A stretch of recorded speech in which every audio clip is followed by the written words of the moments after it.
igual bajo la ira de Dios. Él dice que toda la humanidad está bajo la ira de Dios, que nadie tiene excusa.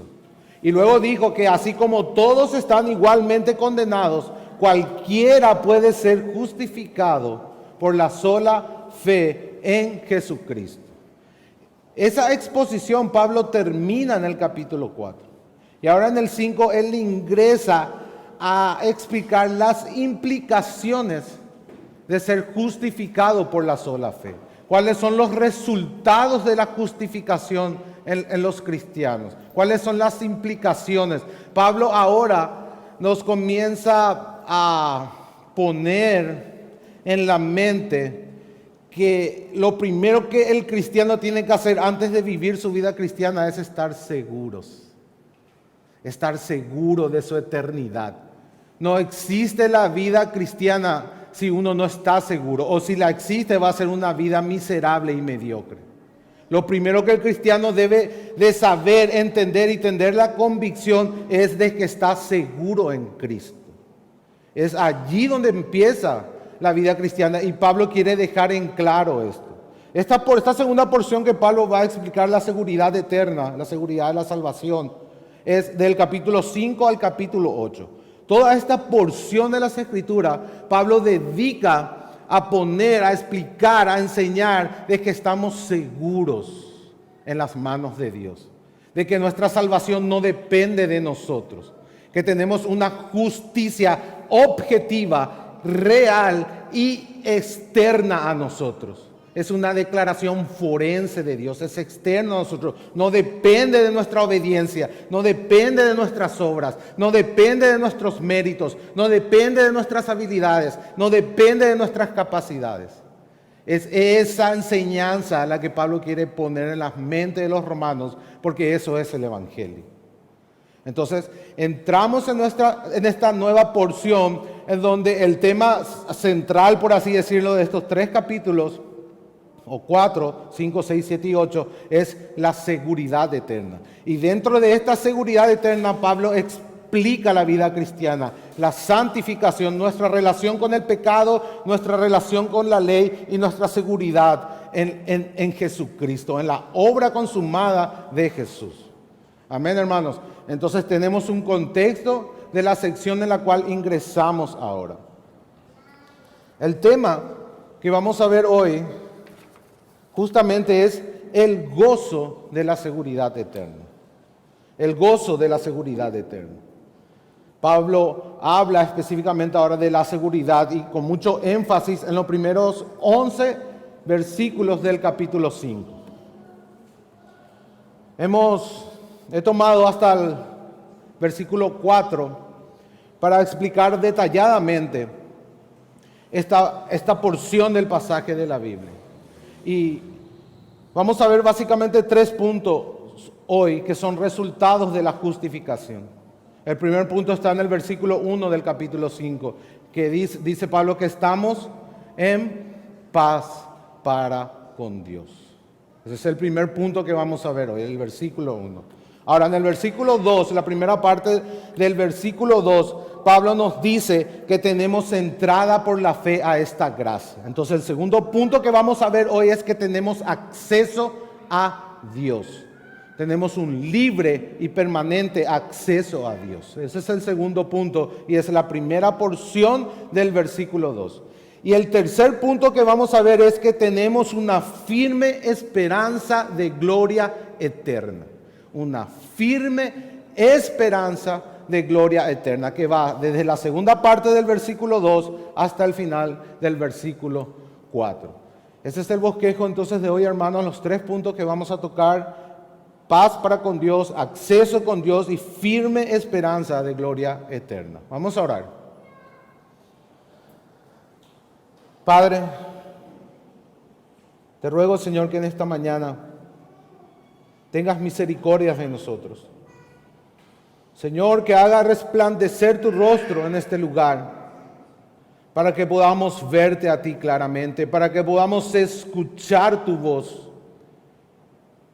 para que podamos ser animados, confrontados, exhortados, consolados por tu evangelio en esta mañana. Que podamos, Señor, predisponer nuestros corazones para examinarnos delante de ti, para que tu Espíritu Santo nos lleve a lo más profundo de nuestro corazón y podamos vernos claramente como tú nos ves y podamos verte a ti claramente tal cual tú eres, Señor. Te ruego que en esta mañana tu palabra pueda ser entregada de una manera clara, sencilla y en el poder de tu Espíritu Santo. Que hoy tú obres en este lugar el milagro de la vida eterna. Que el poder de tu evangelio pueda materializarse en esta mañana aquí, Señor. Por los méritos de Jesús, te lo pido, Padre. Amén.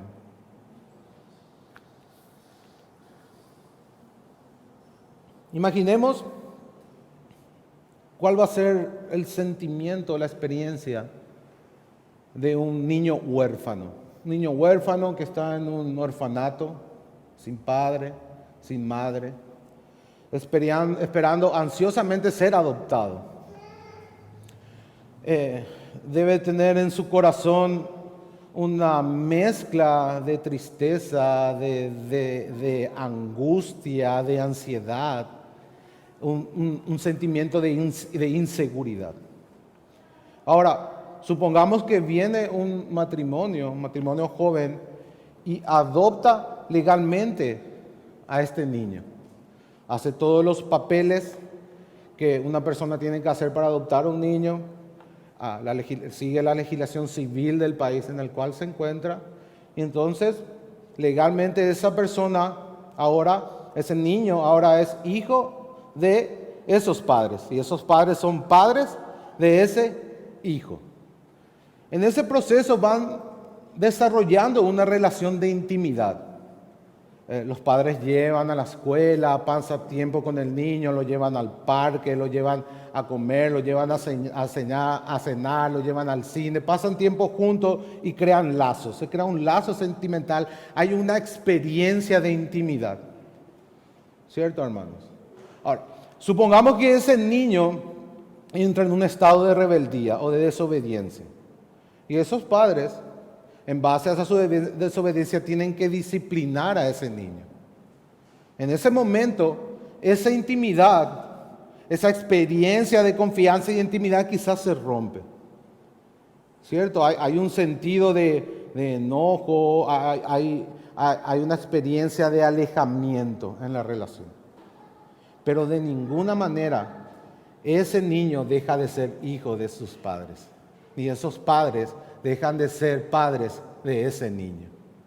Eso es lo que Pablo hoy quiere darnos a entender. Que sin importar nuestra experiencia, sin importar lo que sentimos o lo que pensamos, estamos seguros en Cristo. Somos hijos de Dios y absolutamente nadie puede cambiar esa posición legal que tenemos delante de Dios. Una posición de justos delante de Dios. Estamos justificados por la fe. Ese es el pensamiento que quiere poner Pablo. Estamos seguros, hermanos. Estamos seguros. Pablo comienza, justificados pues. Ese pues nos engancha con todo lo que Pablo venía diciendo hasta el capítulo 4. Recordemos que la primera porción de la epístola a los Romanos hasta el capítulo 4, el tema central es la justificación por la sola fe.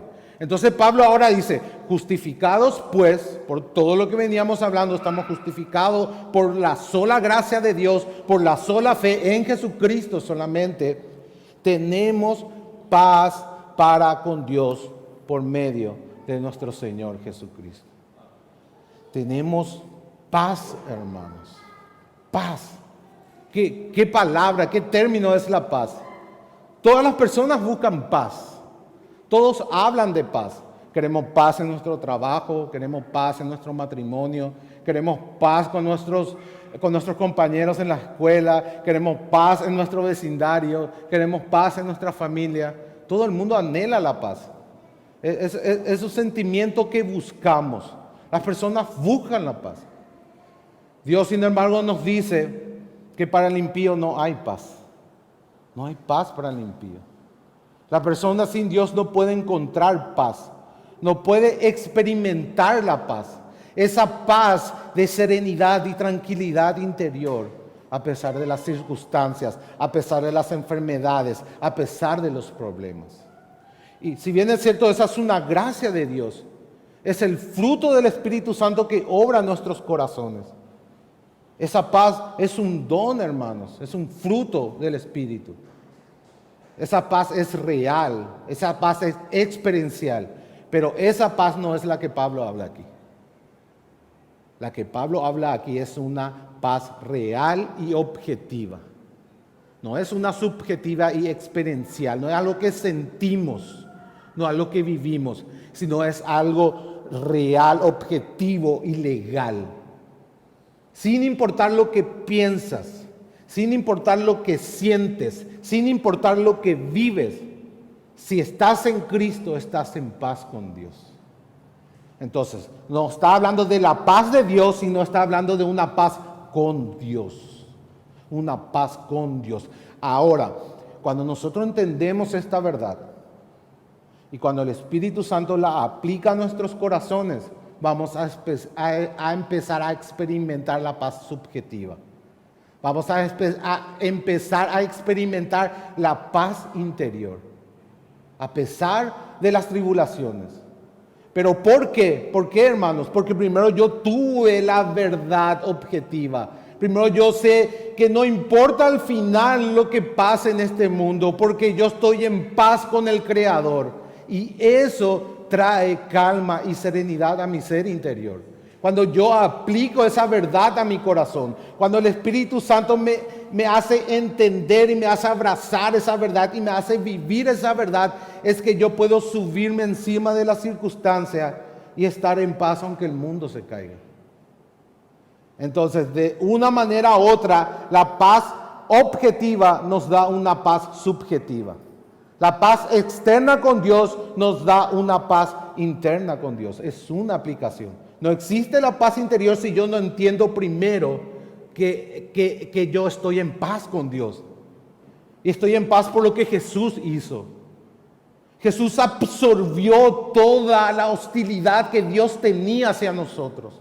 Él recibió la ira que nosotros merecíamos. Nosotros estábamos en guerra con Dios y Dios estaba en guerra con nosotros.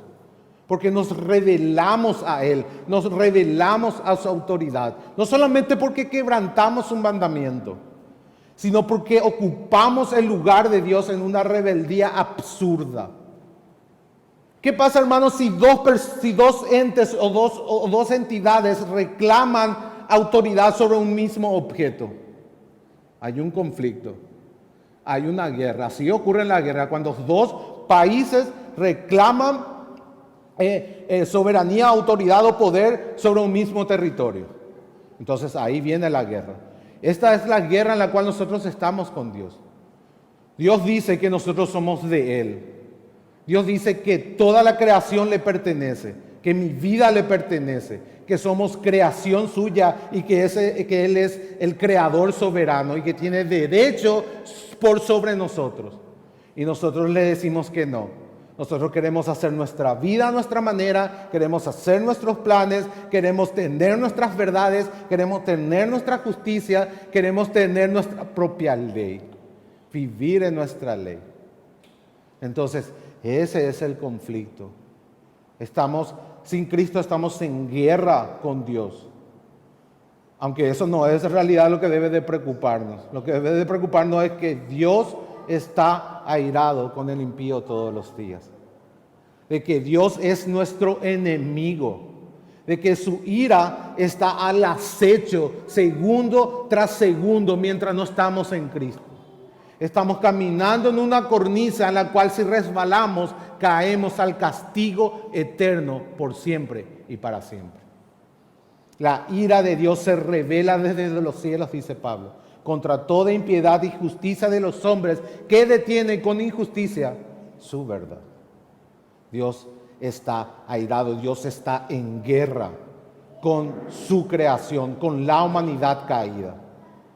Y Cristo es nuestra paz. Él vino para reconciliarnos con Dios.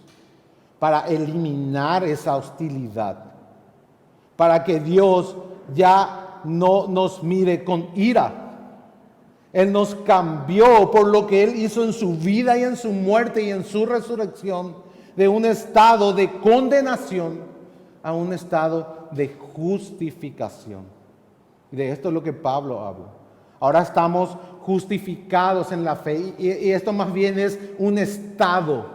Estamos en un nuevo estado. Fuimos trasladados de las tinieblas, del reino de las tinieblas al reino de la luz. Nos convertimos de enemigos de Dios a amigos de Dios. De hijos del diablo a hijos de Dios. Estamos en una nueva posición delante de Dios. En una posición de justos. Dios está en paz con nosotros. Su ira fue aplacada, fue absorbida en la cruz. Jesús obedeció en nuestro lugar. Su justicia nos cubre a todos nosotros. Cuando Dios nos mira, ve a Cristo en nosotros. Estamos en Él.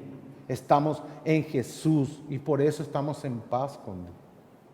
Eso es lo que Pablo nos dice. Hay una realidad objetiva que sin importar nuestra experiencia, sin importar lo que sintamos o vivamos, estamos en paz con Dios. Y eso debes de creerlo hoy. Si verdaderamente has puesto tu fe en Jesús, debes de creer esa verdad. Porque esa es la verdad que el Espíritu Santo va a llevar a tu corazón y que te va a hacer experimentar esa paz que viene de Dios, que viene de Él. Esta paz también, hermanos, es mucho más amplia de lo que el castellano quiere expresar. Porque esta paz este término paz proviene del hebreo shalom, de la palabra shalom, que no solamente significa el cese de hostilidad, no solamente el cese de hostilidad, sino que ahora Él nos ingresa en un estado de favor.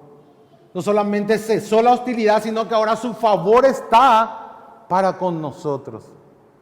Tenemos la bendición de Dios.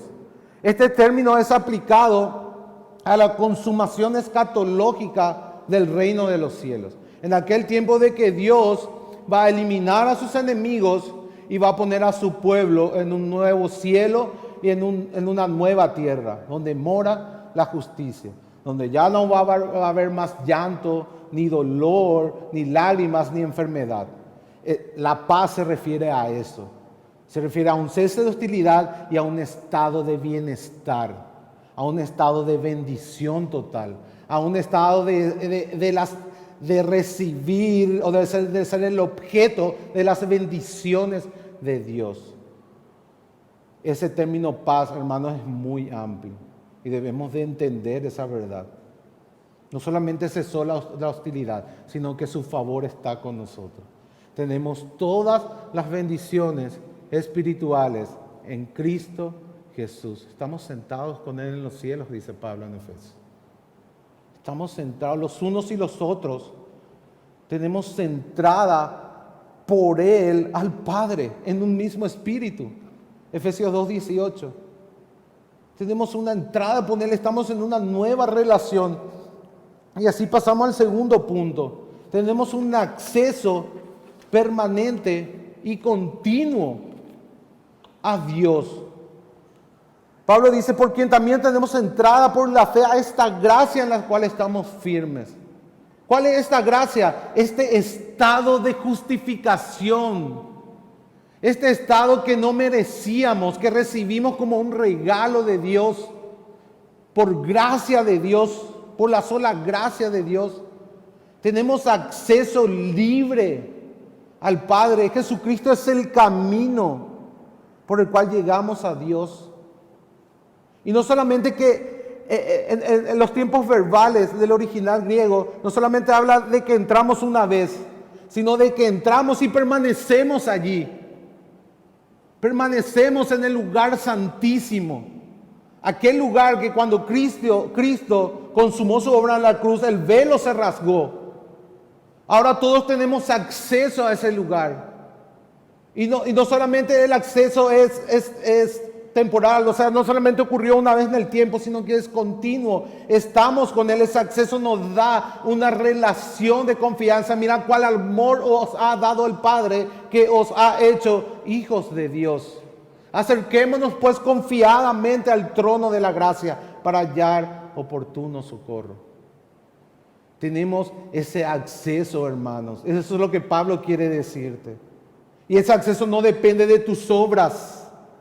Porque cuando tú entras al lugar santísimo, la sangre del Cordero ha purificado tus pecados, presentes, pasados y futuros.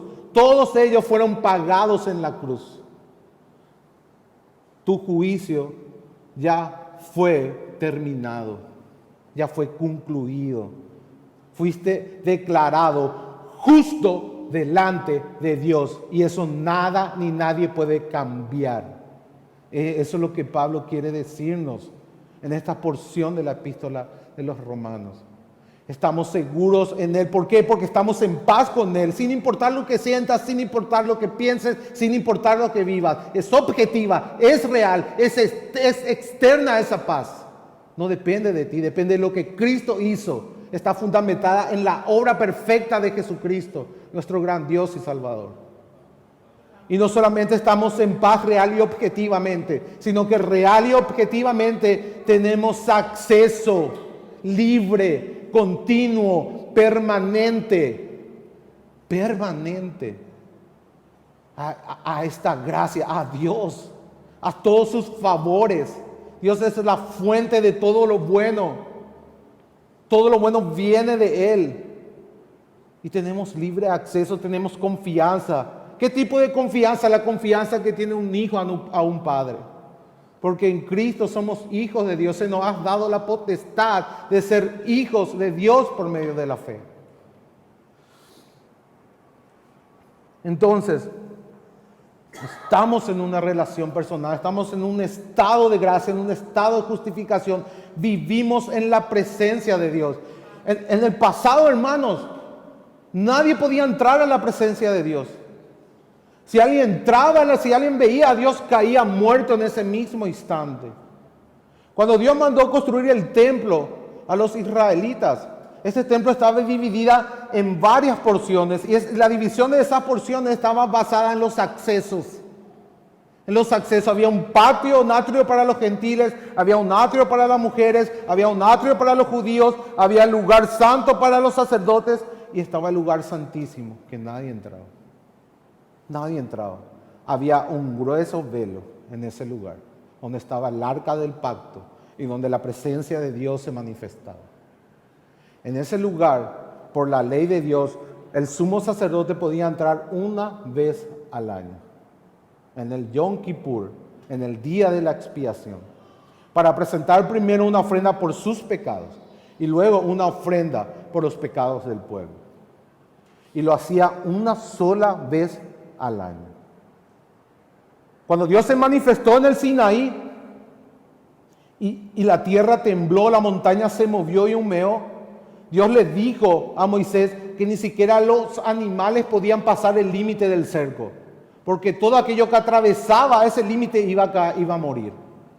Nadie podía acercarse a Dios, absolutamente nadie. El sumo sacerdote se le ponía un hilo con campanitas en su tobillo, con un hilo largo, porque si él entraba con pecados sin confesar en el arca, en el lugar santísimo, él moría en ese mismo lugar. Y como nadie podía entrar a buscar su cuerpo, entonces la gente estiraba con el hilo el cuerpo del sumo sacerdote. Así de grande, así de reverente, así de impresionante es estar en la presencia de Dios. Y nosotros estamos hoy en su presencia, todos los días. Hoy cuando estás sentado acá, estás en la presencia de Dios.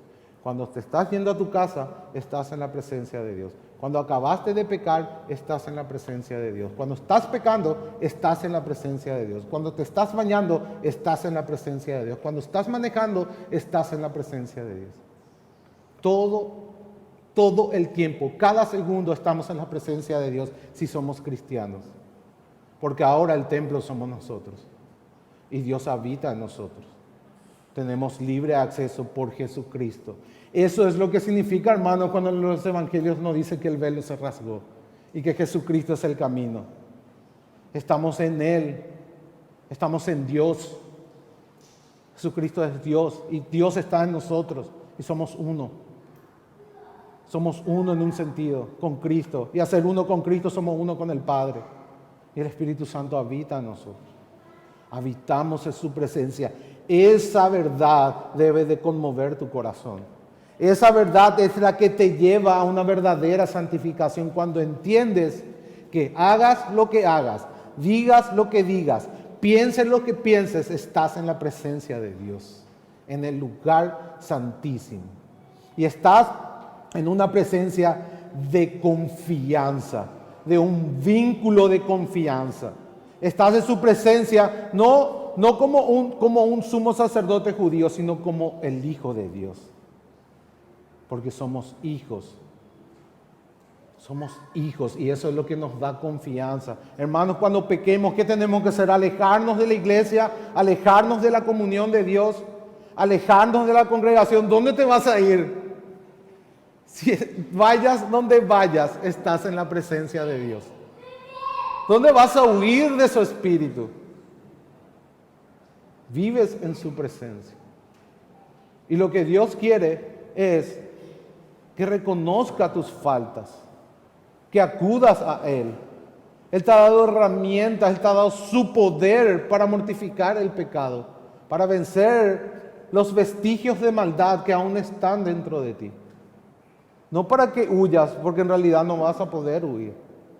Estamos en su presencia.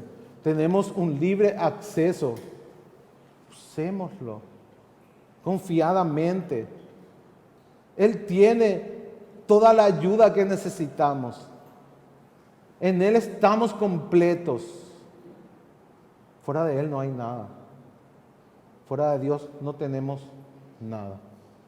Solamente en Él. En Él, en su presencia. Estamos firmes.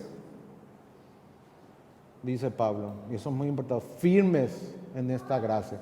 Eso quiere decir que nada ni nadie te puede apartar de ese lugar. Ni ángeles, ni potestades, ni la muerte, ni la vida, ni el futuro, ni el presente, ni lo alto, ni lo profundo, ni ninguna cosa creada. Te puede apartar de esa relación, del amor de Dios en Cristo. Estamos firmes, sin importar lo que hagas, sin importar lo que sientas, sin importar lo que experimentes. Estás firme en Dios, en esta gracia de justificación. Estás firme en la roca que es Jesucristo. Esta verdad es objetiva, hermanos. Debemos de creerla, abrazarla, meditarla, masticarla, amarla, para que podamos vivir verdaderamente una vida santa y justa delante de Dios. Estas son las verdades que hacen que yo quiera vivir la vida cristiana, que yo pueda entender la vida cristiana. Nuestra paz con Dios y el libre acceso con Él.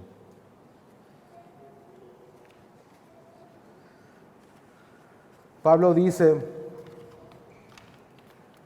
en el tercer punto que nos gloriamos en esta esperanza.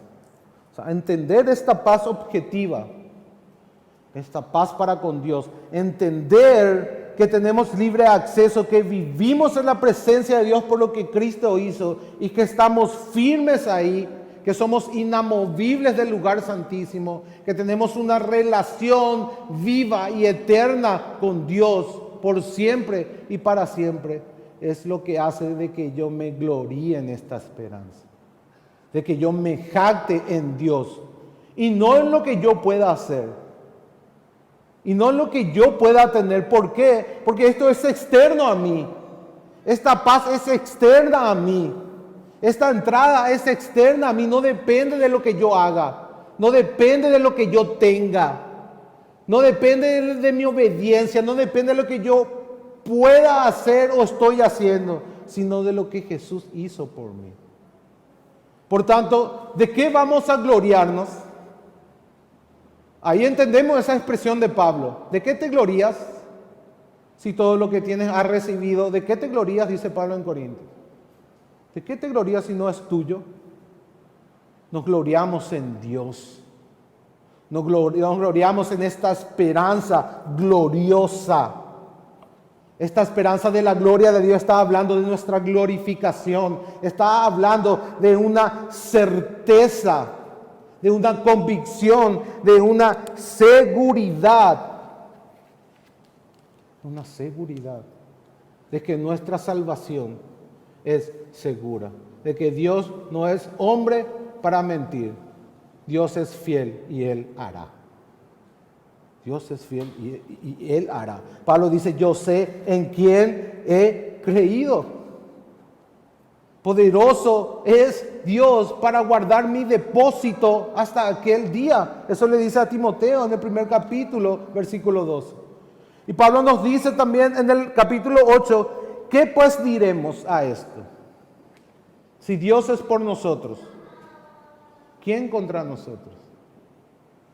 ¿Quién acusará? Escuchen ahora con este entendimiento de este versículo. ¿Quién acusará a los escogidos de Dios? Dios es el que justifica. Dios es el que justifica. El que no escatimó ni a su propio Hijo, sino que lo entregó por todos nosotros. ¿Cómo no nos dará también con Él todas las cosas? ¿Quién es el que nos condenará? Pregunta Pablo en el capítulo 8. Cristo es el que murió, más aún el que también resucitó, el que además está a la diestra de Dios, el que también intercede por nosotros. Qué tremenda verdad, hermanos. Nuestra salvación no solamente depende en el pasado de Dios, sino en el presente y en el futuro. ¿Por qué? Porque Cristo resucitó y está intercediendo continua y eternamente por los suyos. Continua y eternamente por los suyos. Él intercede por todos aquellos que el Padre le dio y ninguno se va a perder. Porque el Padre es mayor que todos y estamos en sus manos. Estamos en las manos de Dios. Estamos en su presencia. Vivimos en su presencia. Tenemos una íntima relación de confianza, de amor eterno, de hijo a padre y de padre a hijo. Por más de que mi comunión pueda romperse, como vimos en la introducción del sermón, por mi desobediencia, por mis pecados, quizá como hijo de Dios yo pueda dejar de experimentar esa paz subjetiva, esa paz interior o ese sentimiento de intimidad. Legalmente mi posición no cambia. Y eso debe de animarme a volver a buscar otra vez a Dios para volver a experimentar esas verdades en mi vida. ¿Qué pasa, hermanos, cuando nos alejamos mucho tiempo siendo hijos de Dios? Cuesta volver a experimentar esas verdades en nuestros corazones. Mientras más tiempo te alejas, más tiempo va a tomar volver a experimentar esa paz. Que la tienes, nadie te la va a quitar. Objetivamente está ahí, aunque no la sientas.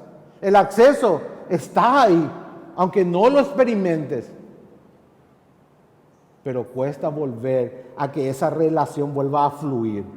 Es lo mismo cuando con tu hijo hizo algo grave y tuviste que disciplinarlo. No es que al momento tú ya experimentas de nuevo toda esa fluidez en la relación. Hay un tiempo donde demora para volver a experimentar otra vez esa confianza plena y esa intimidad plena. En cualquier relación, hermanos. Así también ocurre para con Dios. Por eso cuando peques, el primer lugar que debes de ir es a la cruz. Porque tus pecados fueron ahí.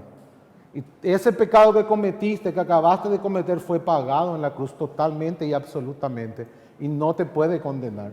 No creas la mentira del diablo, que tu pecado puede apartarte de ese acceso o quitarte esa paz objetiva, porque no lo puede. Nada en esta tierra, ni los ángeles, ni ninguna potestad, ni la muerte, ni la vida, ni lo presente, ni lo porvenir, ni lo alto, ni lo profundo puede separarte del amor de Dios. ni siquiera tus pecados, porque sobreabundó la gracia. Pablo va a explicar esta verdad en esta porción. No hay ningún pecado que pueda apartarte de Dios.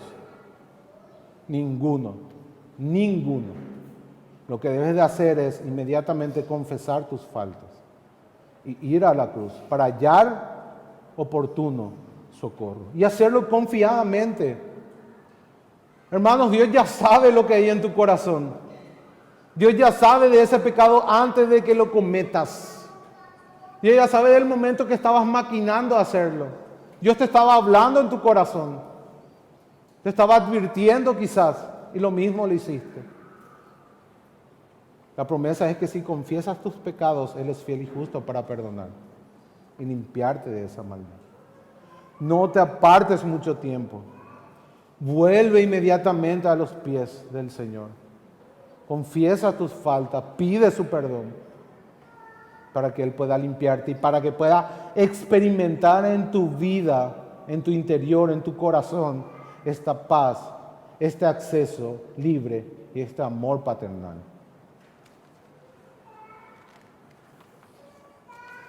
Es en esto en que nos gloriamos.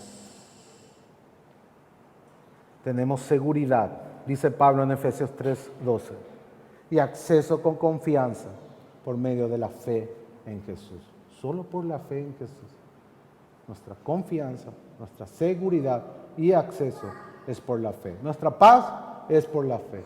Todo lo que tenemos es por medio de la fe. Es por gracia, por medio de la fe. No es por nada de lo que yo pueda hacer. Nada de lo que yo tengo es por mi mérito o es por mis obras. Todo es por gracia. Y la gracia opera en mí, dice Pablo.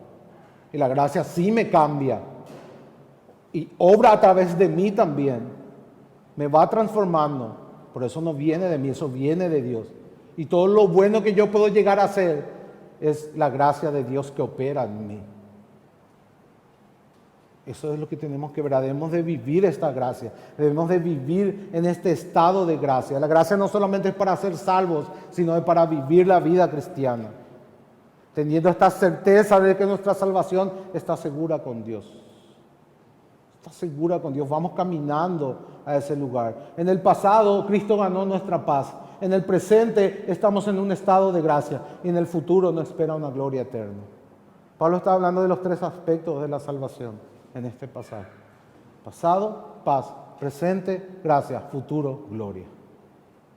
A eso se refiere. Ahora, no solamente nos gloriamos en esta verdad objetiva de nuestra certeza. Esta esperanza que habla aquí Pablo, dijimos que es certeza, es confianza, no es un deseo de algo favorable, es una convicción de algo que va a suceder sí o sí. Y nos gloriamos en esto. Y no solamente en esto, dice Pablo, sino que también nos gloriamos en las tribulaciones. ¿Cómo se entiende esto? ¿Quién se gloria en las tribulaciones? Siendo sincero, hermano. ¿Quién dice, gloria a Dios por este cáncer? O, gloria a Dios se murió mi hijo. Gloria a Dios perdí el trabajo. ¿Quién se gloria en estas cosas? Siendo sincero, humanamente hablando. Nadie. Nadie. Muchos cristianos aplican mal este versículo. Dice que el cristiano es un masoquista y debe alegrarse por las cosas malas que le suceden. ¿Verdad? Y muchos cristianos utilizan el sufrimiento como un ídolo. Sí, hermano, así como suena, como un ídolo. Utilizan el sufrimiento para aplacar su conciencia. Utilizan el sufrimiento para tratar su culpa y su valía. No, yo me merezco esto y me merezco porque no valgo nada. O por lo que hice. Esto me está pasando porque Dios me está castigando y me merezco. ¿Verdad? Y ve el sufrimiento como una manera de aplacar su culpa o de tratar su culpa. Ve el sufrimiento como algo para aplacar su conciencia. Y esto quizás muchas veces las personas hacen sin darse cuenta. Otros ven el sufrimiento para jactarse. Dicen, no, ¿qué vos me vas a decir a mí? Yo que me iba descalzo a la escuela, sin mamá, tuve que trabajar desde los 7 años. Y vos me vas a venir a enseñar a mí cómo es la vida. ¿Cuántas veces escucharon eso, hermanos? Utiliza el sufrimiento para jactarse y despreciar a las demás personas. No, yo tuve una vida difícil, entonces soy superior a vos. De una u otra manera estoy diciendo eso. ¿Verdad que sí, hermano? Y entre los cristianos también. No, vos no sufriste lo que yo sufrí, yo soy mucho más espiritual. El Señor me puso en el fuego, fui probado y ahora soy superior a vos. Hay eso, hermanos. En la iglesia hay eso. Y muchos inclusive tienen ese pensamiento de que tenés que sufrir para ser cristiano. Que se tiene que morir un hijo, un padre, o tenés que pasar por un cáncer para ser un cristiano espiritual. No, hermano, no, Pablo no está hablando de eso. No es eso a lo que Pablo se refiere. Ninguna persona se puede gloriar en el sufrimiento. El sufrimiento no es natural. Dios no hizo al ser humano para que sufra. En un principio no era así. Dios aborrece el sufrimiento. El sufrimiento es una consecuencia de la caída. El dolor, las lágrimas, la muerte es la paga del pecado. No tiene que ser así. Dios aborrece eso y nosotros también debemos de mirar al sufrimiento como una consecuencia del pecado. Debemos de conectar el sufrimiento con el pecado y no con Dios. No con los demás. El sufrimiento es la consecuencia del pecado, de nuestra rebeldía, de nuestra desobediencia. Vivimos en un mundo caído. Muchos también quieren usar el sufrimiento como un legalismo. ¿Y cómo es esto? Que cuando yo sufro algo, yo merezco que Dios me dé, porque yo sufrí. Sufrí demasiado y Dios me tiene que recompensar todo lo que el diablo me quitó. ¿Verdad? Dicen algunos. Dios me va a dar el triple de todo lo que me quitó. Eso es legalismo. Eso es antibíblico. Eso es el diablo. Dios no te debe nada. Lo único que Dios te debe es juicio eterno en el infierno. No te debe absolutamente nada. Y los sufrimientos son las consecuencias de vivir en un mundo caído. Muchos sufrimientos ni siquiera tienen que ver con tu pecado, sino con la humanidad caída y toda una creación que está sobre la maldición de Dios. Por tanto, Dios te dice, a través de su Hijo Jesús, que en este mundo vas a encontrar alegría, bienestar, comodidad y prosperidad. No, ¿verdad? ¿Qué te dice? En este mundo encontrarás aflicción. Pablo dice, es necesario pasar por muchas tribulaciones para entrar en el reino de los cielos. Entonces, este mundo solo te da aflicción y sufrimiento. Pero nosotros miramos más allá. No tenemos los ojos puestos aquí, porque nuestra ciudadanía está en los cielos. Porque aquí somos extranjeros y peregrinos.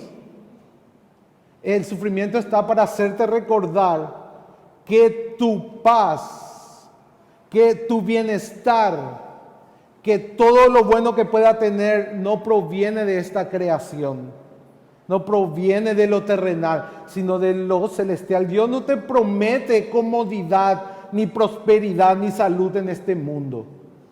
Dios te promete una eternidad con Él, después de este mundo. Ahí sí, dice Dios, sin lágrimas, sin llanto, sin dolor, sin enfermedad, sin muerte. Ahí sí. Acá, no. Acá es sufrimiento. Y ese sufrimiento te hace recordar qué tonto fui. Estaba teniendo mi apego en cosas terrenales. Gracias Dios por el sufrimiento, porque el sufrimiento me hizo recordar que mi esperanza debe de estar en el cielo y no en la tierra. Que mi confianza debe estar en el cielo y no en la tierra. Esa es la obra del sufrimiento. Pero ¿cómo opera así el sufrimiento? ¿Es el sufrimiento en sí el que nos hace cambiar y nos santifica? No, hermanos. Si vos pasás por un sufrimiento y lo haces de una manera necia, ese sufrimiento solamente va a traer destrucción a tu vida. Nosotros necesitamos interpretar correctamente el sufrimiento, la situación por la cual pasamos. Necesitamos tener sabiduría de Dios para aplicar la palabra a nuestro corazón en ese momento y para responder de una manera bíblica en la gracia de Dios a esa situación, en ese momento del sufrimiento. Entonces es ahí cuando te glorías. Ahí es cuando te glorías.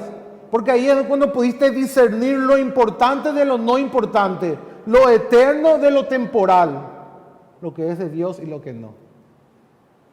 Y ese sufrimiento te hizo recordar que estabas teniendo un ídolo en tu corazón, que estabas teniendo un apego desmedido a tu esposo, a tu hijo, a tu padre, a tu trabajo, a tu dinero, a tu salud, a tu comodidad. De esa manera Dios usa las tribulaciones para que nosotros vivamos el evangelio en ella. Si yo no vivo el evangelio en la tribulación, esa tribulación me va a hacer añicos, me va a hacer pedazos.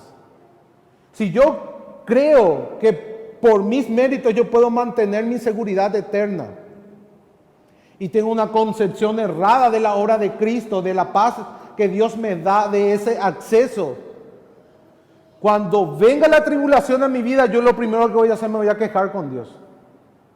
Lo primero que voy a hacer, porque yo no entiendo cómo Dios obra. Yo no entiendo que como yo soy tan obediente, como yo oro todos los días, me levanto a las 3 de la mañana antes que el gallo cante, antes que salga el sol, leo 2 horas la Biblia al día, me voy a todos los estudios, ayudo a los pobres y me pasa todo esto. ¿Por qué Dios? ¿Se dan cuenta, hermanos? ¿Se dan cuenta?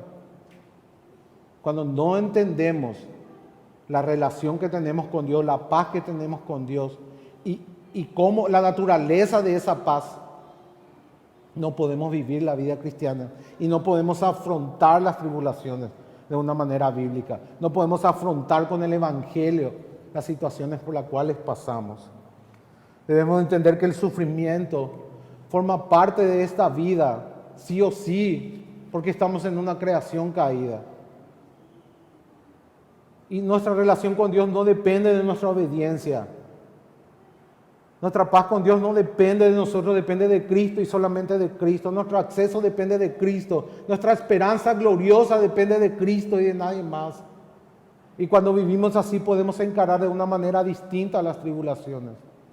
Y ahí podemos gloriarnos en medio de las tribulaciones, porque nuestra esperanza está en la gloria venidera.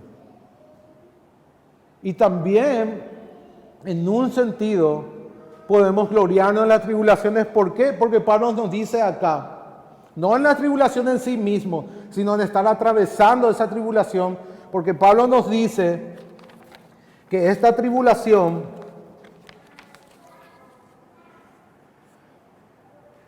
produce paciencia. Eso está en el versículo 3. Produce paciencia. Esta paciencia habla de perseverancia, de resistencia. En el original griego la imagen es una prensa que aplasta una oliva o una uva y hace que salga el jugo. Esa es la imagen de la tribulación. Entonces, hace que nosotros podamos perseverar en ese momento, hace que podamos diferenciar, discernir lo importante de lo no importante, así como dijimos, lo eterno de lo temporal, y que yo pueda permanecer en ese momento.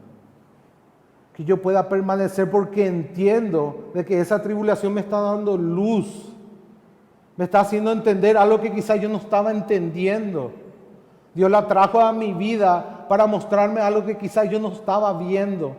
Hermanos, siendo sinceros, cuán rápidos nos apegamos a las cosas de este mundo. Todos nosotros. Sin darnos cuenta, nuestra confianza se desvió. Y empezamos a confiar en nuestra comodidad, empezamos a confiar en nuestros recursos, en nuestro dinero, en nuestra familia, en nuestra esposa, en nuestros hijos, en nuestro trabajo, en cualquier otra cosa, y le quitamos a Dios de ahí. La Biblia nos dice que no podemos tener 2 señores. porque vamos a servir a uno y vamos a menospreciar al otro. Entonces, en ese sentido las tribulaciones son buenas. ¿Por qué? Porque la tribulación es como una alarma que viene y me dice, te estabas desviando. Qué gusto daría, hermanos, poder crecer y madurar sin tribulaciones, ¿verdad que sí? Poder ser como Jesucristo, poder obedecer perfectamente y discernir nuestros corazones perfectamente y entender perfectamente la vida y poder ahorrarnos un montón de sufrimiento seguro. Hacer decisiones sabias, relacionarnos con las personas sabiamente, relacionarnos con este mundo sabiamente. Pero todos necesitamos del sufrimiento para aprender. No porque el sufrimiento en sí nos enseña, porque a través del sufrimiento Dios obra a través de su palabra. Dios nos muestra nuestro corazón. Dios nos muestra qué es importante y qué no. Y por eso nos gloriamos en las tribulaciones. Y eso hace que tengamos perseverancia. A eso se refiere la paciencia. Por eso perseveramos y resistimos ese momento. Porque estamos entendiendo que nuestro apego no está aquí. No está poniendo nuestro corazón, no está corrigiendo el corazón. No está mostrando, no, tu apego no tiene que estar aquí. Eso hace entonces que vos desees más el cielo. Eso hace que vos levantes tu vista al cielo. Porque aquí solamente encuentra tribulación, decepción, frustración. Despega tu corazón de las cosas terrenales. Despega y eso hace que puedas perseverar en la vida cristiana, corriendo esta carrera, despojándote de todo peso de pecado. Esa es la perseverancia, eso es lo que produce el sufrimiento. Podamos correr, hermanos, entendiendo que nuestra ciudadanía no está aquí. Que la fuente de paz, de gracia y de vida no proviene de la creación, no proviene de las personas, no proviene de las situaciones, no proviene de mi trabajo, de mi dinero, de mi educación, proviene de Dios y solamente de Él. Entonces yo corro en medio del fuego con Dios de la mano. Produce perseverancia, produce resistencia y hace eso que madure mi carácter, que yo pueda madurar como cristiano, que yo pueda crecer. A eso se refiere la paciencia a prueba. Acá prueba es carácter probado. Que mi fe fue probada. Que mi fe no solamente era real en mi mente, sino también es real en mi corazón y en mi manera de vivir. Y cuando yo digo que Dios es soberano y que todas las cosas ayudan para bien, vivo de esa manera en medio de las cosas que me ayudan para bien. ¿Se entiende, hermanos? Imagina un equipo de fútbol que se acaba de armar, no tiene experiencia y va a jugar su primer partido. ¿Cómo se van a sentir los jugadores? ¿Van a estar tranquilos, tomando un tereré, riéndose? No, van a estar nerviosos, ¿cierto? Van a estar nerviosos, van a estrenar. Nunca jugaron ese partido. Van a entrar, le van a temblar las piernas, a lo mejor van a cometer algunos errores, a lo mejor van a perder ese primer partido. Pero ¿qué pasa a un equipo que acaba de ganar un campeonato internacional y va a jugar otra vez su primer partido del año que viene? ¿Cómo entra ese equipo a la cancha? El equipo ya entra con training. Ese equipo ya ha madurado. Ese equipo ya ha crecido. Ese equipo ya sabe cómo enfrentar esa situación. Ya sabe responder a esa demanda.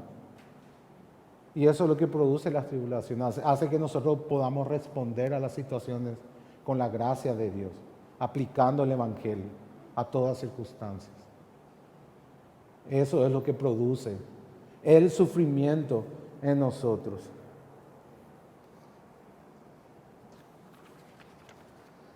Y cuando tenemos esto, entonces nuestra esperanza es certificada, es aumentada. Cuando nosotros entendemos la verdad de Dios y cuando nosotros empezamos a vivir experimentalmente esa verdad, nuestra seguridad de nuestra eternidad aumentará. Será mucho mayor. Habrá menos duda en nuestras mentes. ¿Por qué? Porque yo no solamente entiendo que mi paz con Dios es externa, que mi acceso por Dios es garantizada externamente por la obra de Jesús, sino que ahora yo estoy viviendo esa verdad en mi vida. Y estoy viendo esa realidad de mi vida, estoy experimentando la paz con Dios, estoy experimentando la gracia de Dios en estar en una íntima comunión con Él, de confianza continua y permanente. Y eso me hace estar seguro cada vez más de mi gloria futura. Por eso nos gloriamos en estas cosas, dice Pablo. Por eso nos gloriamos en estas tribulaciones, porque nos hace acordar que nuestra seguridad es más segura y cada vez más segura. La tribulación, recuerden, hizo que separemos lo terrenal de lo espiritual, que corramos esta carrera los puestos los ojos en Jesús. También nos dio una madurez, una capacidad de poder experimentar la gracia de Dios, de ser transformados. Y todo eso que pudimos ganar en medio de la tribulación por aplicar correctamente el Evangelio, ahora hace que nuestra certeza sea más firme. Por eso nos gloriamos en medio de las tribulaciones. Es por eso, hermanos. Ahora, ¿a qué se refiere tribulaciones cuando dice Pablo? ¿Será que solamente hay un pensamiento en la iglesia? No, que solamente cuando es por causa de Cristo, ¿verdad? Después, si no es por causa de Cristo, le puede karatear al otro, dar una patada en la frente, un golpe en el estómago, no importa. Pero si es por Cristo, tiene que soportar todo.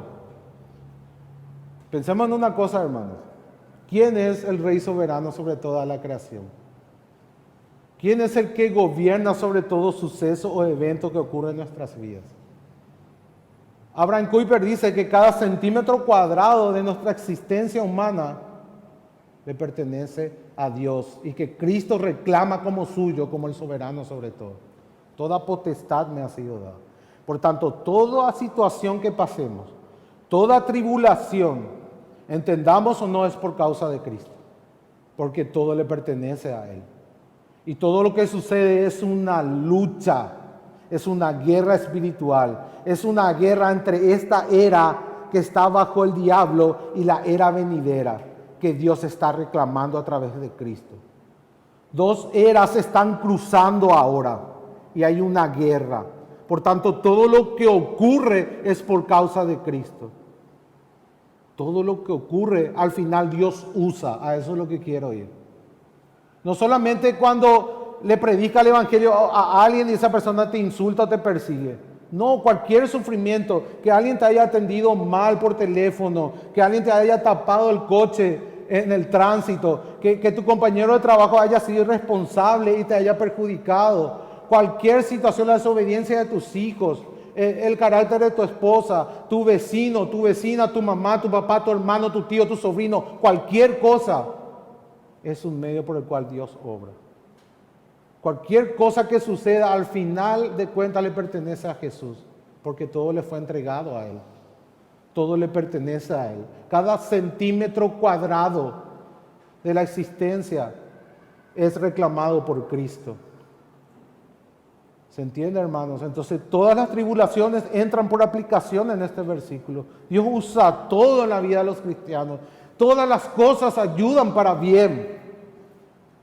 Pablo refuerza esa verdad. Esta misma porción del versículo 1 al 11 es lo que Pablo remata al final del capítulo 8. La seguridad eterna. ¿Quién nos separará del amor de Dios? Dice tribulación, angustia, hambre, desnudez. Y ahí Pablo dice un montón de situaciones. Nada.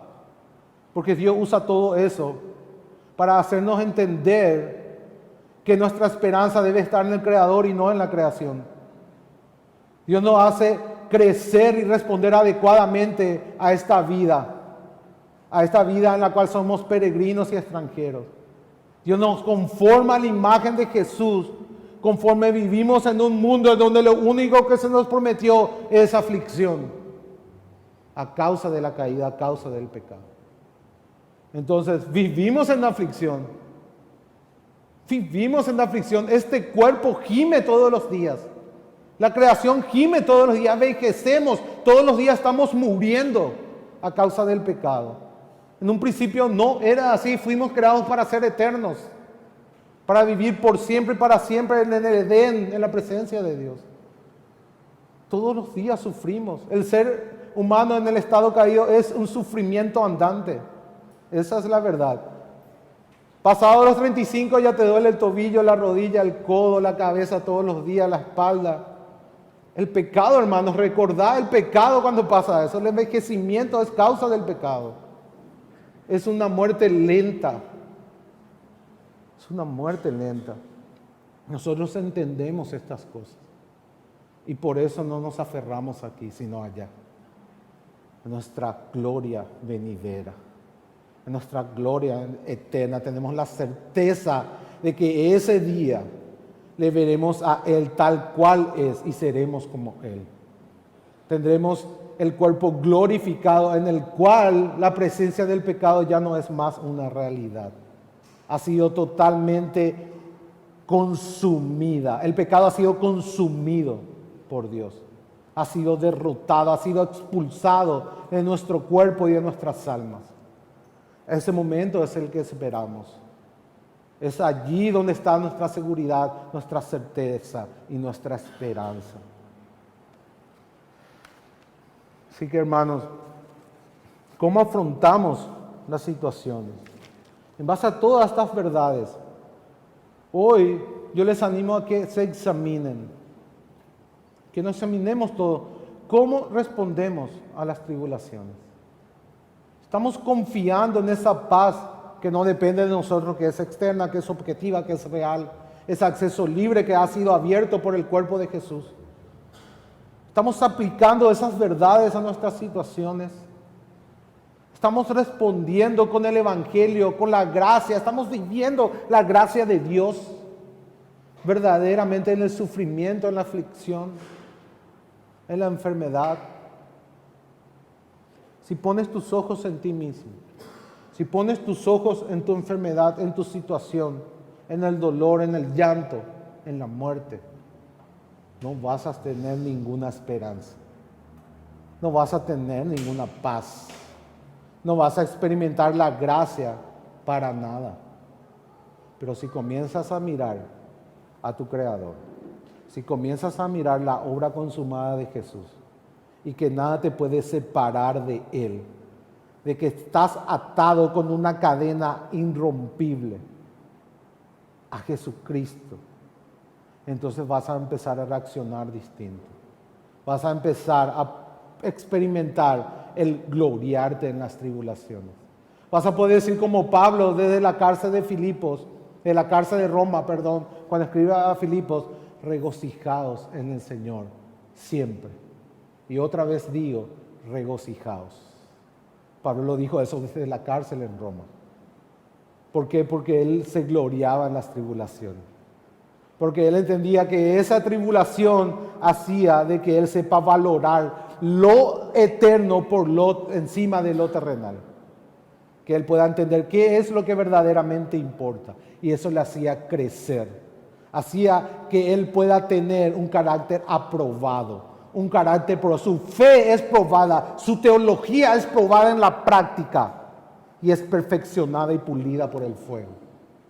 Esa es la vida cristiana, hermano. La vida cristiana, la santificación es en el sufrimiento. Porque dijimos que toda esta tierra está bajo la maldición. Y de una u otra manera sufrimos. Y Dios obra a través de ese sufrimiento.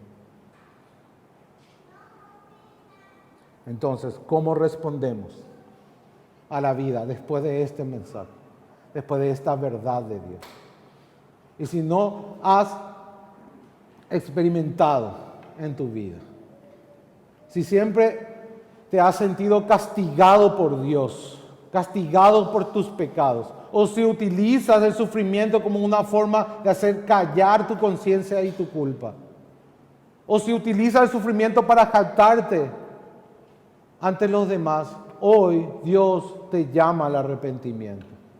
Hoy Dios te dice de que no puedes hallar en ti mismo ni en nada en esta creación que pueda darte verdadera paz, que pueda darte verdadero bienestar en lo interior.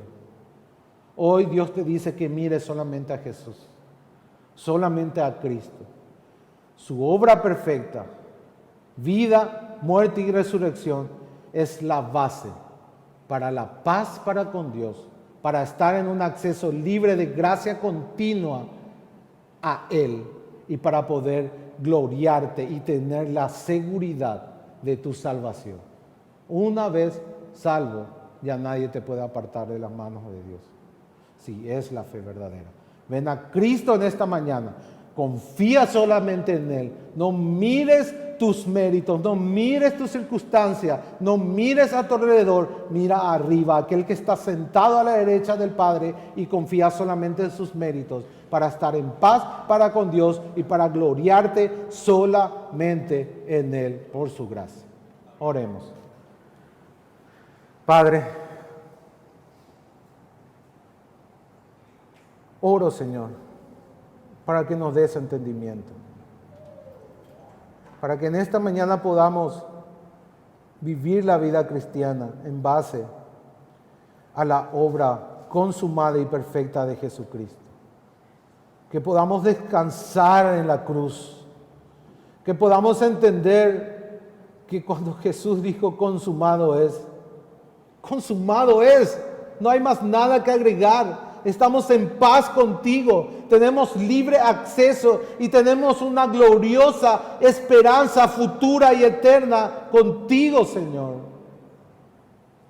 Por favor, Padre, por tu Espíritu, obra esa verdad. Obra arrepentimiento en esta mañana para todos aquellos que aún están aferrados a este mundo, a las cosas terrenales, a la creación y no al Creador. Que puedan mirar a Jesús y correr de esta manera la carrera, entendiendo y experimentando tu paz, entendiendo y viviendo en un estado de justificación, en un estado de gracia continua y permanente en tu presencia, Señor, y teniendo la firme certeza de que nada puede separarnos de ti. Por los méritos de Jesús.